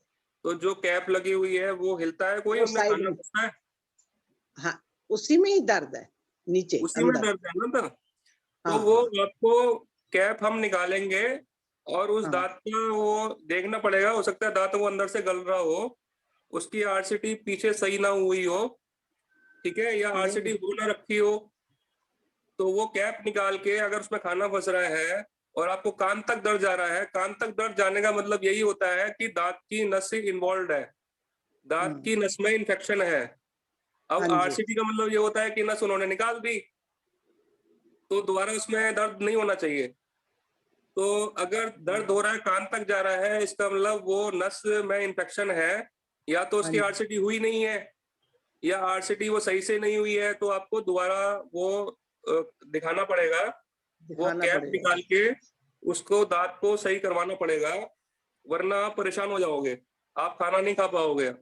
अगर दांत में कान तक दर्द जा रहा है, इसका मतलब नस उसकी दांत की इन्वॉल्व है, किसी दांत की, आपको दिखाना पड़ेगा दांत को उसको। ठीक, थैंक यू। ठीक है। दवाई तो गोलियां दवाई खाई थी। हाँ जी। गोलियां लिख के दी थी उन्होंने, वो खाई हैं, कुछ दिन तो लगा, आराम आ गया, फिर दर्द शुरू हो गया दर्द। हाँ, तो आंटी जी वो दवाई से इलाज नहीं होगा उस चीज का, वो आपको दांत देखना पड़ेगा हमें कि वो दांत टूट तो नहीं गया है या खाना बस के अंदर वो गल तो नहीं रहा है। दवाई से तो टेम्परेरी रिलीफ है, उसके बाद फिर शुरू हो जाएगा दर्द। आप सही कह रही हो, आपको दिखाना पड़ेगा, वो इलाज करना पड़ेगा दांत का, दवाई से नहीं होगा वो चीज। Thank you, thank you. ठीक है जी। वंदना शर्मा जी अब अपना प्रश्न पूछिए।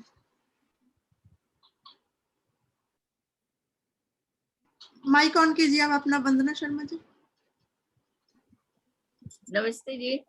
नमस्कार नमस्कार। डॉक्टर साहब, मैं कृष्णा नगर में रहती हूँ और मेरे जो है यहाँ ब्रिज लगा हुआ है लेफ्ट हैंड साइड में।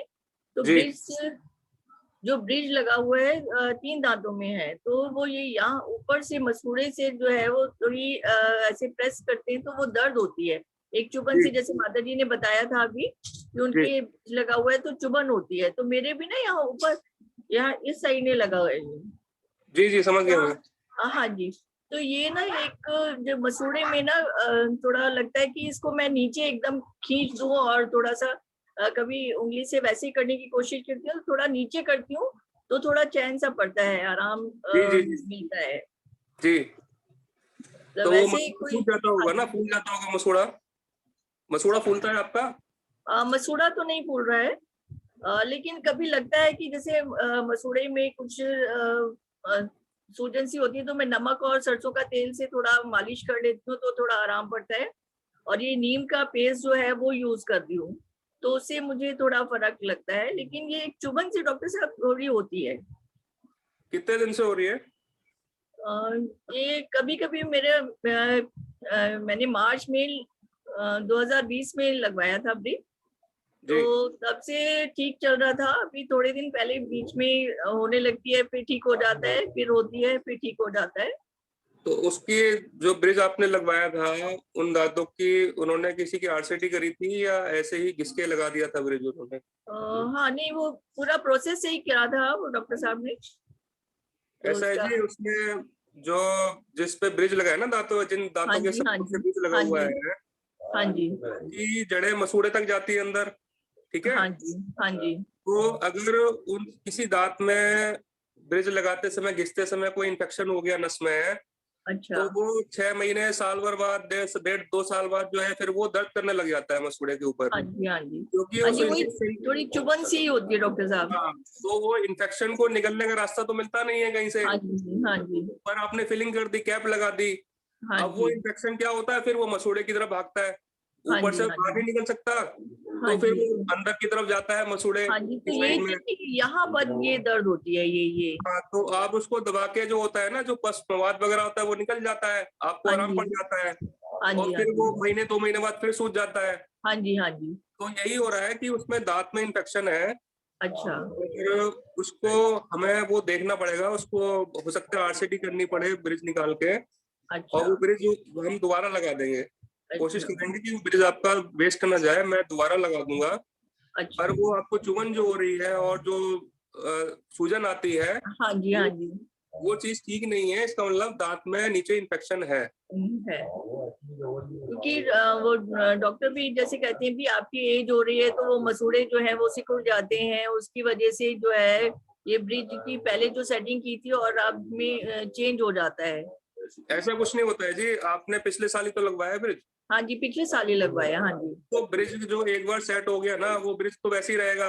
क्योंकि डॉक्टर से पहले लगवाया था तब मेरा 4-5 साल एकदम से बहुत अच्छे से चल गया था, तो पिछले साल उन्होंने रिप्लेस किया था, तो तब से जो है प्रॉब्लम फिर ये आ रही है सूजन वाली। आपकी समस्या जो होती है ना, वो मसूड़ा जो सूज रहा है, दर्द करता है, फिर आप दबाते हो, बात निकल जाती है, फिर सूज जाता है, तो वो इन्फेक्शन की प्रॉब्लम है नीचे दांत की। हाँ जी, ठीक है। तो अभी मैं क्या कर सकती हूँ डॉक्टर साहब इसके लिए? क्योंकि कोरोना काल ही शुरू हो गया था, उसके बाद डॉक्टर साहब थे वहां भी, डेंटिस्ट के पास मैं नहीं जा पाई अपने जो हमारे थे। आपका कोई एक्सरे करा था उन्होंने? हाँ जी, एक्सरे किया था उन्होंने। वो आपके पास है? एक्सरे तो डॉक्टर साहब डिलीट कर दिया होगा, शायद हो सकता है रखा है, तो मेरे पास आप व्हाट्सएप कर सकते हो। ठीक है। तो इस समय अभी आप क्या कर रहे हो? वो मालिश करते हो आप? हाँ जी, मैं वो नीम का जो पेस्ट है ना पतंजलि वाला, तो वो लगाती हूँ। मुझे आप व्हाट्सएप कर दीजिए, मैं आपको दवाई लगाने की और वो कुल्ला करने की लिख के दे देता हूँ। ठीक है डॉक्टर। लगाने से आपको वो आराम पड़ जाएगा। हाँ जी, हाँ जी। बाकी वो दांत फिर देखना पड़ेगा कि बार बार ऐसा क्यों हो रहा है। ऐसा क्यों होता है? हाँ जी। तो मेरे पास जो पुराना अगर एक्सरे है तो वो मैं आपको व्हाट्सएप पे कर दूँ? हाँ, आप भेज दीजिए मुझे, मैं देख लूंगा। लेकिन अगर डॉक्टर आपका ये बोल रहा है ना कि वो आपके मसूड़े सिकुड़ गए हैं, उम्र की वजह से फिटिंग, वो सब बेकार की बातें हैं। अच्छा अच्छा। कोई नीचे समस्या है जो बार बार उभरती है, वो बैठ जाती है, तो वो समस्या का हमें जड़ तक पहुंच के उसको सही करना है। वो सिर्फ टालने वाली बात है कि वो आपकी फिटिंग सही नहीं है, सिकुड़ गए, वो ऐसा फिर आपने लगाया है कि वो ब्रिज फिर। हाँ जी, हाँ जी, बिल्कुल।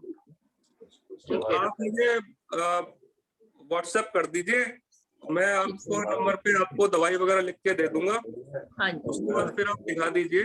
वो नीचे देखना पड़ेगा कि बार बार ऐसा क्यों हो रहा है, वो नीचे इन्फेक्शन है उसमें। ठीक है डॉक्टर साहब, बहुत बहुत धन्यवाद आपका। आपका नंबर जो है इसमें चैट बॉक्स में लिख दिया डॉक्टर साहब का नंबर। अच्छा जी, ठीक है, बहुत बहुत धन्यवाद, थैंक यू। बीपी शरद जी, अपना प्रश्न पूछिए। डीपी शरद जी। हाँ जी, डॉक्टर साहब नमस्कार। नमस्कार जी। हाँ डॉक्टर साहब, ये पूछना था, पेस्ट कौन सा बढ़िया है जो हम इस्तेमाल करें ताकि दांत हमारे हमेशा ठीक रहें? जो आपको अच्छा लगता है वो करिए जी, सब एक जैसे ही होते हैं। अच्छा, सब एक जैसे। और क्या आप कौन सा इस्तेमाल करते हैं आप? अभी मैं हर्बोडेंट इस्तेमाल कर रहा हूँ। आपको अच्छा लग रहा है? हाँ जी, बहुत अच्छा लग रहा है। तो 2 आप टाइम वही इस्तेमाल करिए। करते हैं। तो और आप क्या? वही करिए। जी पर्सनली जी जो है मैं पतंजलि का दंतकांति इस्तेमाल करता हूँ, जी। ताकि आपको, मैं मरीज को वही सलाह देता हूँ, भैया जो आपको सूट करता है वो आप करिए, ठीक ठीक है है? जी। जी कॉलगेट, पेप्सोडेंट सब एक जैसे ही होते हैं, कोई खास फर्क नहीं है। जी, आयुर्वेदिक अगर आप जो कर रहे हैं आपको अच्छा लगता है तो वो आप करिए। ठीक है जी। और क्या पेस्ट के बाद मंजन करना भी जरूरी होता है? अंकल जी, पेस्ट और मंजन में क्या फर्क होता है? आप बताएं। नहीं, मुझे नहीं पता है जी। अगर आप मंजन पाउडर वाले को मंजन बोल रहे हैं, हाँ जी, पाउडर वाले को मंजन बोल रहे हैं। तो वो आपको क्यों जरूरत है उसको? आपने एक बार अगर ढंग से पेस्ट कर लिया है जी तो पेस्ट के जो कण होते हैं वो ड्राई पाउडर ही होता है मंजन। जी, पेस्ट जो होता है वो एक जेल फॉर्म में होता है। उसमें ग्लिसरीन मिक्स होते हैं, इसी वजह से वो जेल बन जाता है। ऐसा ऐसा आप इतना दिमाग क्यों लगा रहे हो उस चीज में? अगर आप पेस्ट कर रहे हो नहीं, ऐसा उसके होता है बाद मॉर्निंग उससे, वॉक जब हम जाते हैं, मॉर्निंग वॉक जाने से पहले हम पेस्ट करके जाते हैं। जब मॉर्निंग वॉक कर आते हैं ना, घंटे 1.5 घंटे बाद, तो मुंह जी, में कुछ कसैलापन सा आ जाता है, तो उससे उसके मंजन से करने से वो फ्रेश हो जाता है। तो आप अगर वो चीज, मैंने जैसे पहले कहा, अगर आपको कोई चीज सूट कर रही है देखिए, तो जी आप वो वैसा करिए। मंजन से जी क्या दिक्कत होती है, उसमें पाउडर के जो पार्टिकल होते हैं ना, कण, वो थोड़े जी मोटे होते हैं। तो जी। ज्यादातर लोग ज्यादा जोर से रगड़ते हैं तो दांत घिस घिस जाते हैं उनके। अच्छा अच्छा, जी जी तो पेस्ट से क्या होता है, पेस्ट में पार्टिकल थोड़े पतले होते हैं, उससे घिसता नहीं है। जी। पाउडर से, ड्राई पाउडर से वो चीज घिसने की टेंडेंसी रहती है, तो जड़ें घिस अच्छा, जाती है। तो जी बढ़ती उम्र में जड़ें घिस जाती है, सॉफ्ट होती हैं, तो ठंडा लगना शुरू हो जाता है। लेकिन अगर आप हल्के हाथ से कर रहे हैं जी और अगर आपको जो है उससे अच्छा लग रहा है तो आप करिए। जी अपनी बॉडी को जो सही लगता है वो आदमी खुद ही समझ सकता है, जी। ठीक है?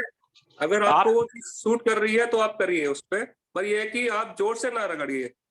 और नहीं, हम जी बार बार करने की कोई फायदा नहीं होता। आप 1 या 2 बार आराम से कर लीजिए ब्रश, जी, वो ठीक रहता है। बार बार अगर दांत आप चमकाने के लिए या साफ करने के लिए रगड़ रहे हैं तो वो दांत घिस जाएंगे फिर आपके। ठीक ठीक ठीक ठीक ठीक, वही पूछना। धन्यवाद आपका, बहुत बहुत धन्यवाद, बहुत बहुत शुक्रिया। अभी लास्ट प्रश्न सुमन गुप्ता जी, आप अपना पूछिए। माइक ऑन कीजिए सुमन जी, आप अपना माइक ऑन कीजिए।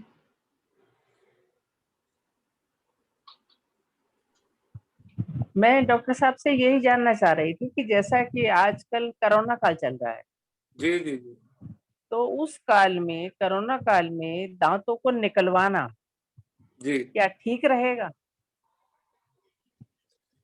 देखिए ऐसा है कि अगर कोई इमरजेंसी है और दांत की वजह से आप दर्द में बैठे हुए हो घर में और खाना पीना नहीं खा पा रहे हो, या उसमें इन्फेक्शन इतना ज्यादा हो रहा है दांत में, मसूड़े में, कि वो इन्फेक्शन आपकी बॉडी में फैल सकता है, तो आप तुरंत जाके आप सही डॉक्टर से वो दांत निकलवा दीजिए या जो भी इलाज है करवा लीजिए।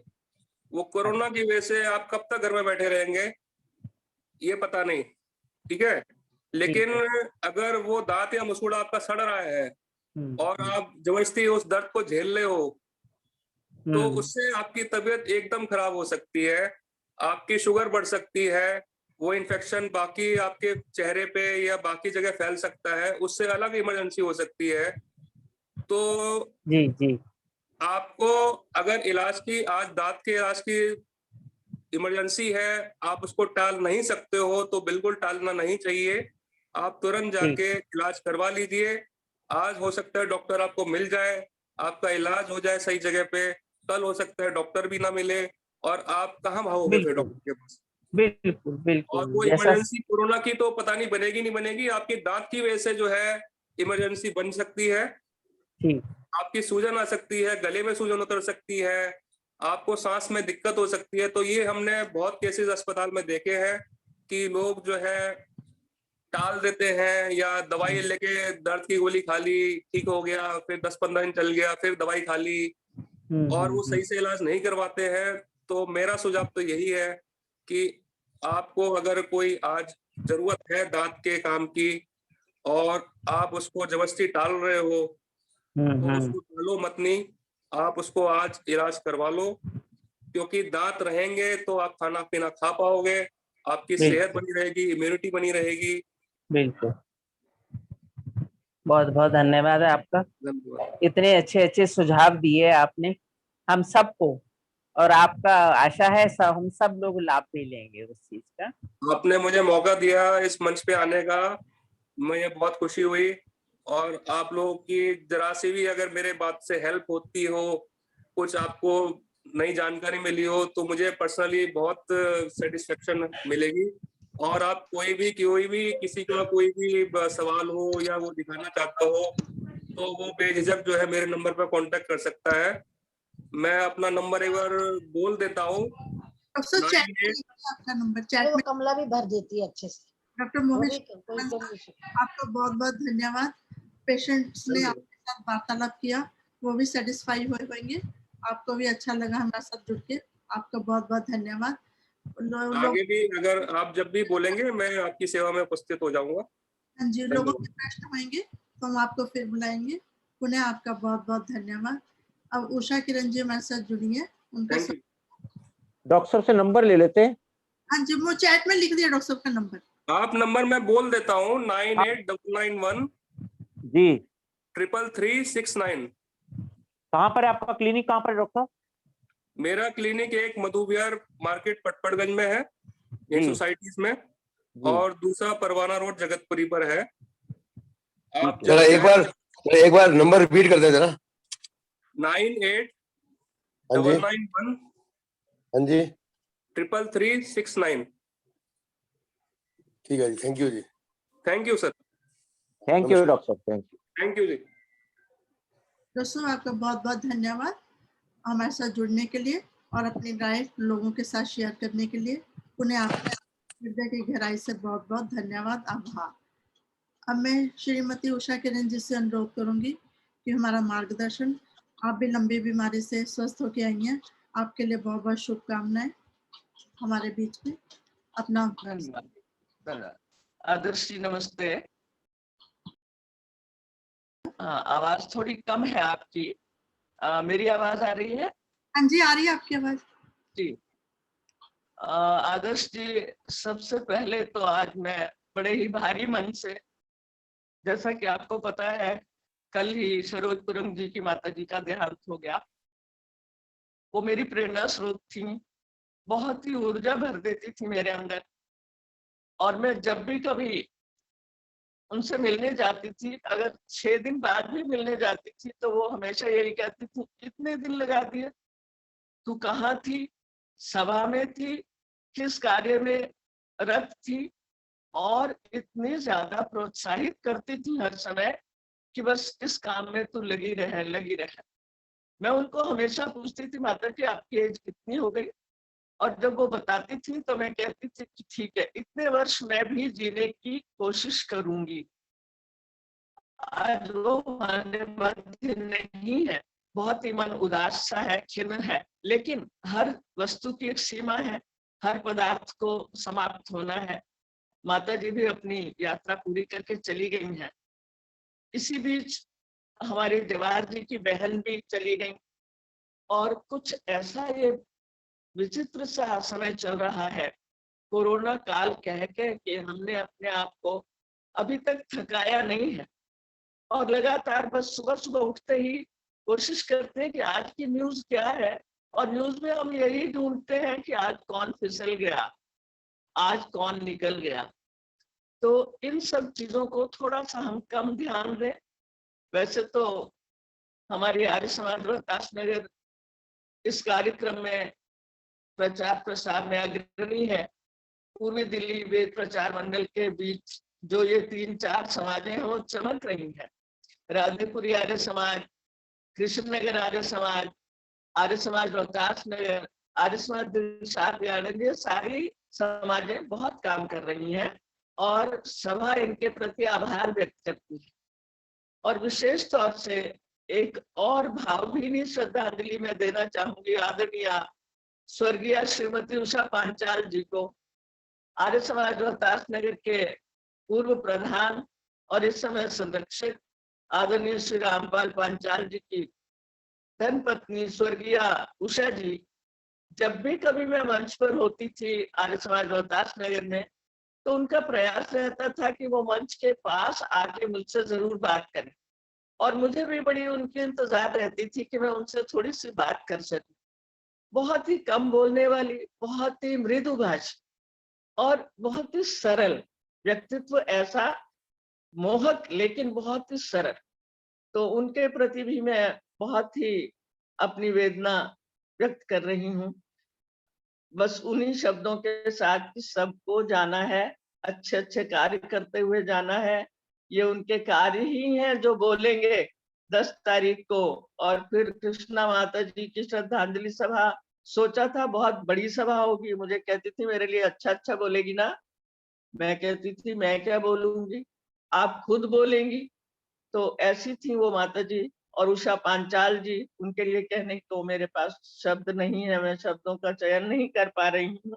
और फिर भी मैं इस आर्य समाज के सभी अधिकारियों, प्रतिभागियों, सहभागियों, आयोजकों और विशेष रूप से जो प्रधाना है इस आर्य समाज की, महिला समाज की आदरणीय विजया जी और सुदेश जी के लिए, तो मेहता जी के, आदर्श मेहता जी के लिए तो मैं कुछ कह नहीं पाऊंगी। बड़े आग्रह से, बड़े स्नेह और प्यार से आमंत्रित करती हैं। अब स्वास्थ्य ठीक हो या ना हो, तो उनके आग्रह पूर्ण निमंत्रण के बाद मेरा स्वास्थ्य निश्चित रूप से ठीक होने लग जाता है, ऐसा मुझे लगता है। इसीलिए मैं बिस्तर छोड़कर यहाँ टेबल पर हूँ। मैं आदर्श के लिए बहुत सारी शुभकामनाएं प्रेषित करते हुए सभी कार्यकर्ताओं के लिए जो इस कार्य में लगे हुए हैं, मेरा मनोबल और ज्यादा ऊंचा हो जाता है ये सोच के कि मैं इस मंडल में हूँ और मेरे इस पूर्वी दिल्ली वेद प्रचार मंडल का कार्यक्रम बहुत अच्छा चल रहा है। यही बात है कि सभा निरंतर मुझे कहती रहती है कि आप इन कार्यक्रमों को बंद मत कराइएगा किसी तरह भी, और इनको उत्साहवर्धन के रूप में समय देती रहा करें। ये मेरा सौभाग्य है, मैं समय दे पाती हूँ, आप मुझसे समय ले पाते हैं। जितना भी मार्गदर्शन होता है, जितनी भी बात मैं कह सकती हूँ, आप उसको मानती हैं, ये मेरे लिए बहुत बड़ा आदर और सम्मान है। मैं पुनः प्रतीक्षा करूंगी आपके अगले कार्यक्रम की, और आप सभी के लिए, सभी प्रस्तुतियों के लिए धन्यवाद करते हुए आदरणीय डॉक्टर बंसल के लिए विशेष रूप से बड़े धैर्य पूर्वक, हालांकि कभी कभी बीच में महसूस हो रहा था कि जो ये प्रश्न पूछे जा रहे हैं ये बहुत प्रैक्टिकल हैं। जब तक डॉक्टर के पास आप सामने न हो आप नहीं कर सकते, लेकिन फिर भी बड़े धैर्य के साथ वो हर एक को अच्छे से एंटरटेन कर रहे थे। डॉक्टर बंसल के लिए बहुत सारी शुभकामनाएं, और आप सभी के लिए भी ओम शम। एक बार पुनः भावभीनी श्रद्धांजलि मेरी उन सब पुण्यात्माओं के लिए जो आज हमारे मध्य नहीं है, हमारे साथ नहीं है। ओम शम। बहुत बहुत धन्यवाद। आप हमारे बीच में होती हैं, हमारा उत्साह वर्धन करती हैं, ये हमें बहुत अच्छा लगता है। आप स्वस्थ हो गई, यही हमारा मार्गदर्शन करते रहे, ऐसे ही आपका बहुत धन्यवाद। ओम सप्रा जी और प्रतिभा सप्रा जी आज हमारे साथ हैं, ये भी अपनी बीमारी से ठीक होकर हमारे बीच में आए हैं, इनका भी बहुत बहुत आभार है। ये भी अपनी बात हमारे साथ विचार रख सकते हैं। ओम सप्रा जी, प्रतिभा सप्रा जी।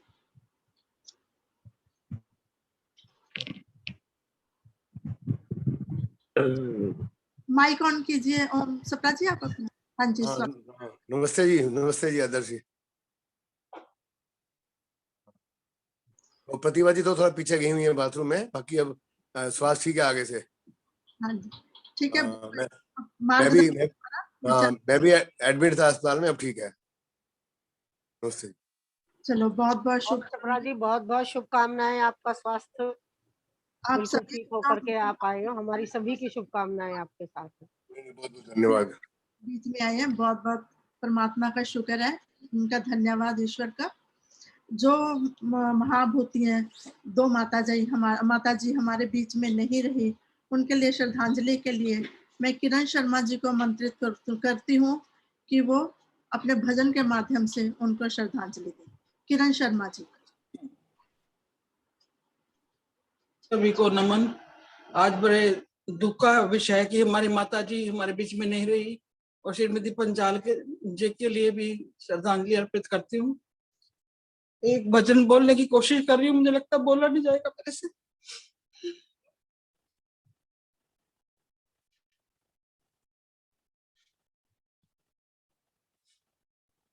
कुछ सोच समझ प्राणी एक दिन दुनिया से है जाना, कुछ सोच समझ प्राणी, बस नहीं बोल पाऊंगी।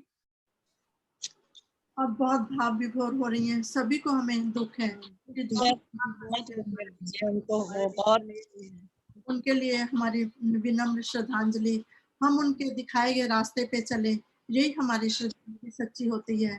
उन्होंने जो वेदों का प्रचार किया, कृष्णा माता जी वो अपने आर्य समाज की नींव थी, हम भी उनके दिखाए गए रास्ते पे चले, ये हमारी सच्ची श्रद्धांजलि रहेगी उनके प्रति। अब मैं अनुरोध करूंगी वो अपना प्रभु भक्ति का कोई ऐसा ही छोटा सा भजन प्रस्तुत करें।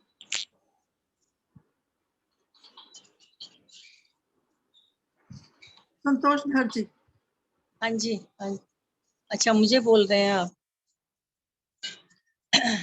सबको नमस्ते जी।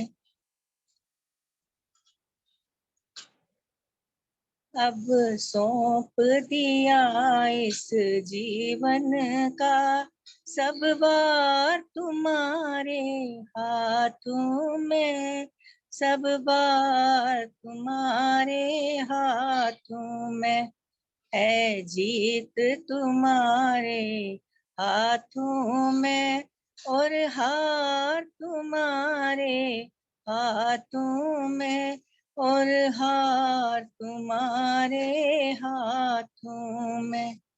मेरा निश्चय है बस एक यही, एक बार तुम्हें पा जाऊं मैं।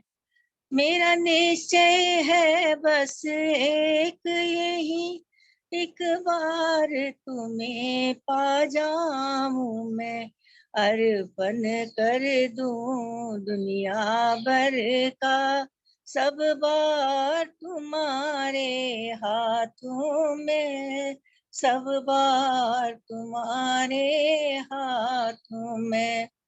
अब सौंप दिया इस जीवन का सब बार तुम्हारे हाथों में, सब बार तुम्हारे हाथों में। जो जग में रहूं ते ऐसे रहूं, जैसे जल में कमल का फूल खिले। जो जग में रहूं ते ऐसे रहूं, जैसे जग में कमल का फूल खिले। मेरे गुण और दोष समर्पित हो, करतार तुम्हारे हाथों में, करतार तुम्हारे हाथों में। अब सौंप दिया इस जीवन को सब भार तुम्हारे हाथों में, सब भार तुम्हारे हाथों में। यदि मानुष्य का मुझे जन्म मिले, तो तेरे चरणों का पुजारी बनूं। यदि मानुष्य का मुझे जन्म मिले, तो तेरे चरणों का पुजारी बनूं। इस पूजक के एक रंग का होता तुम्हारे हाथों में, होता तुम्हारे हाथों में। अब सौंप दिया इस जीवन का सब भार तुम्हारे हाथों में, सब भार तुम्हारे हाथों में। जब जब संसार का कैदी बनो, निष्काम भाव से कर्म करूं, फिर अंत समय में प्राण तजूं, निराकार तुम्हारे हाथों में, निराकार तुम्हारे हाथों में। अब सौंप दिया इस जीवन का सब भार तुम्हारे हाथों में, सब भार तुम्हारे हाथों में। मुझ में तुझ में बस भेद यही, मैं नर हूँ तू नारायण हो, मैं हूँ संसार के हाथों में, संसार तुम्हारे हाथों में, संसार तुम्हारे हाथों में। अब सौंप दिया इस जीवन का सब भार तुम्हारे हाथों में, सब भार तुम्हारे हाथों में। है जीत तुम्हारे हाथों में, और हार तुम्हारे हाथों में, और हार तुम्हारे हाथों में। सब सौंप दिया इस जीवन का सब भार तुम्हारे हाथों में, सब भार तुम्हारे हाथों में। धन्यवाद आपका। बहुत सुंदर प्रभु भक्ति का भजन आपने गाया, बहुत बहुत धन्यवाद। सभी का बहुत बहुत धन्यवाद। अब मैं विजय दीदी से अनुरोध करूंगी वो 1 मिनट का मौन रख के उसके बाद शांति पाठ। 1 मिनट का मौन, उसके बाद शांति।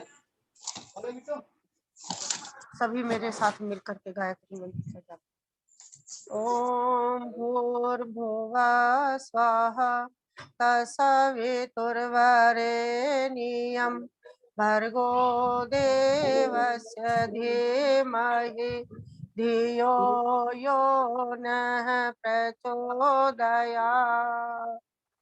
सभी 1 मिनट का मौन रखेंगे, सभी पुण्य आत्माओं के लिए।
आदर्श शांति पाठ। हाँ जी, शांति पाठ। ओम ओम द्यौ शांति अंतरिक्ष गुम शांति पृथ्वी शांतिराप शांतिरोषधयः शांति वनस्पतयः शांति विश्वे देवा शांति ब्रह्मा शांति सर्वगुण शांति शांतिरेव शांति श्यामा शांतिरेधि। ओम शांति शांति शांति। सभी को सादर नमस्ते। सभी का